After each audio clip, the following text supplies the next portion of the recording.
Hey movie going fans, this is Chris Bolts and I'm coming in with a video on Superman. Of course, Superman is still in the cultural zeitgeist, going into its second week, doing marginally well in the box office, overall making over $406 million worldwide.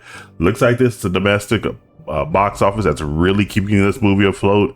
It's still pretty soft internationally, and so after 2 weeks, $406 million is good, but not great. It definitely has done better than the entirety of Thunderbolts. Overall, Thunderbolts only did $382 million worldwide. Has a better split. It's almost a 50-50 split for this performance. And that's pretty much what we want to see for these types of movies. We want to see a 50-50 split, but right now we see that it's more of a 60-40 split with Superman. But that's not the reason why I'm making this video right here. The primary reason for this video is the explanation for why the movie is doing so soft overseas. And as you can see at the title of this Variety article, James Gunn blames it on anti-American sentiment. Now, before I do get into this article, do make sure you like, share, subscribe, turn on their post notifications. All that stuff really helps me out. And once again, this article does come to us courtesy of Variety. James Gunn doesn't get how Superman is considered woke and says anti-American sentiment around the world isn't helping us at the global box office. Now, let me go ahead and get one thing straight right here where I do agree with James Gunn. Superman is not woke.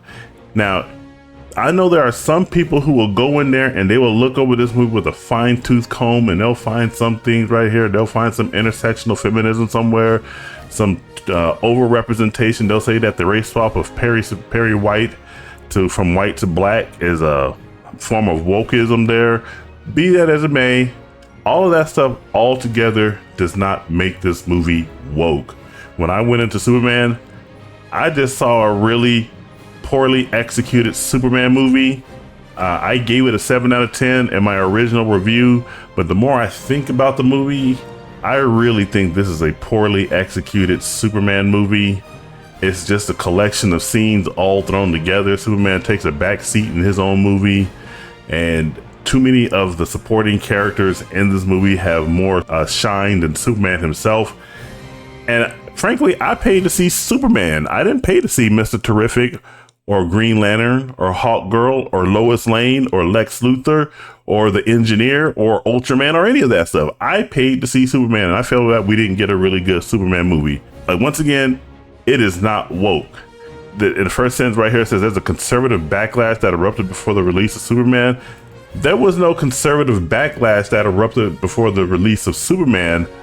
What James Gunn did was almost blow up his own movie by trying to make it seem like this is an immigration allegory, and it was not. There was pretty much no political messaging within Superman in and of itself. You could probably sit there and say that the make-believe war in there was some type of allegory for Ukraine and Russia or the Palestine and Israel, but that would be even a stretch right there. It really is a self-contained movie, and anyone trying to put their aspersions onto this movie as to what it means in the real world, that says more about them than it does about the movie itself. But once again, it was James Gunn that opened up this can of worms on immigration, and then his brother, Sean Gunn, almost took it up a notch and was just belittling people who wanted to go see the movie and everything. There was no conservative backlash. Maybe what James Gunn and people in Hollywood in general need to do is stop going in there and politicizing your stuff. Neutrality is inclusive. You need to get back to a point of neutrality. If you get back to a point of neutrality, you will see bigger success. And I think that has more of what's going on with this movie than wokeness or anti-American sentiment, because again, when these companies don't want to take responsibility for the performance of their work, they always try to find some type of outside source to try to explain why something isn't doing too well. You want to sit there and say that anti-American sentiment is why this movie isn't doing well, then how can you explain this movie right here? Top Gun Maverick Look at that performance right there. $776 million internationally, and domestically $718 million. It claimed close to $1.5 billion overall, unless the argument that he's going to make right here is that somehow anti-American sentiment only comes around when Democrats are in the White House, or rather Republicans are in the White House, and then it goes away magically when Democrats come into the White House. Well, if that's the case, how do you explain this movie right here, Captain Marvel? See, look at it right there. Who was president in 2019? Oh yeah, that was Donald Trump. Look at this. Look at the performance right here. $704 million internationally, 62% of the international market, 37% for the domestic market, made $1 billion. Is that because of anti-American sentiment? This nonsense to sit here and try to blame, well, it's only doing poorly because of anti-American sentiment is absurd. No, the reason why Superman is not doing well is because Superman is a poor representation of the character himself. Now you look at this right here, James Gunn Superman has been such a poor representation of Superman the character that it somehow boosted Man of Steel viewership on HBO Max by 218%. Now, only one of two things can explain that. Either it's because James Gunn Superman was such a big positive movie that people want to get more about this character Superman, or, and this is what I believe, people had saw James Gunn Superman, saw that it was a poor representation of the character, and they decided to go back and watch Man of Steel. Now, if you guys follow Geeks and Gamers, you know the proprietor over there, Jeremy, he hates Man of Steel, but he hates Superman even more, such that when he went back to look, and when he went back and watched Man of Steel, it changed his view of it somewhat to be a little better, because Man of Steel, in his view, is better than James Gunn Superman. So it's not anti-American sentiment that is making this movie suffer overseas. I think it's just because it's a really poor representation of the character, among other things. On one of my streams, one of my regulars made a comment about it might be the immorality of what's going on in America. Now, I don't think that would have anything to do with Superman in and of itself, but I think a lot of people around the world are looking at these comic book movies and they're just falling out of love with them. Superhero fatigue, DC fatigue, Marvel fatigue, whatever you want to call it, is a real thing, and it's impacting people's enjoyment for these movies. So this is what James Gunn actually says right here. Superman is not a known commodity in some places. He is not a big known superhero in some places like Batman is. That's bullshit. Superman, the three biggest superheroes in the world are in this exact order: Spider-Man, Batman, Superman.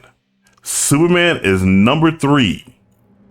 Everybody knows who Superman is. Christopher Reeve has immortalized that character for so many people.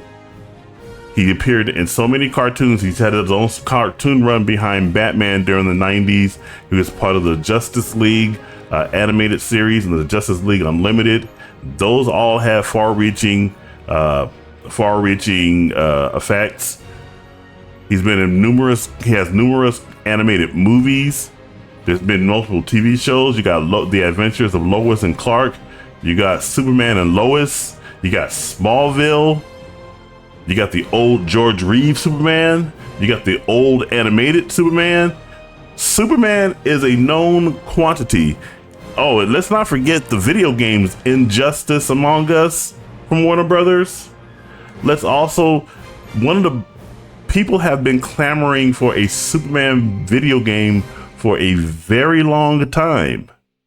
So yes, he is a known commodity pretty much all around the world. And even if he isn't known all around the world, he's definitely known in the United States, where we should always try to make sure we concentrate and make good quality entertainment that is aimed towards the American audience. but he's also known in Europe. He's known in Japan. He's known in China.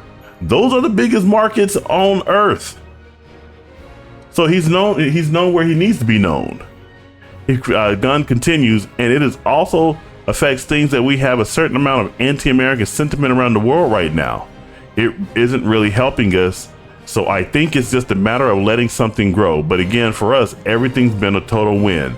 Having the movie come out and be something that has been embraced by people everywhere, this is just the seed of the tree that Peter and I have been, that's Peter Safran, have been watering for the past 3 years. So to be able to have it start off so positively has been incredibly overwhelming.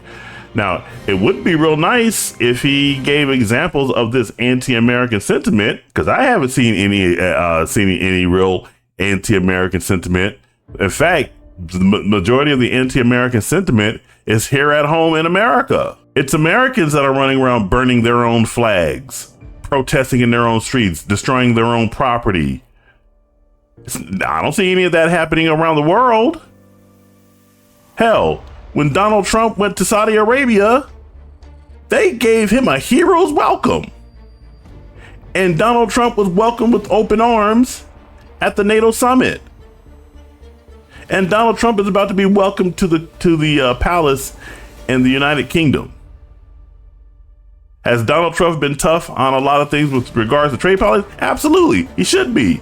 He's representing America's interests around the world, putting America first. But I don't see this anti-American sentiment that James Gunn is talking about. I think he's finding an excuse for why Superman is not doing so well internationally. But those are my thoughts. What do you guys think about James Gunn's excuse that the reason why Superman is not doing so well around the world is because of an anti-American sentiment? Jump down in the comments and let me know what you think. And make sure you do like, share, subscribe, turn on those post notifications. All that stuff really does help me out. And remember, this is Chris Boltz signing off, and I will catch you guys in the next video. You take it easy.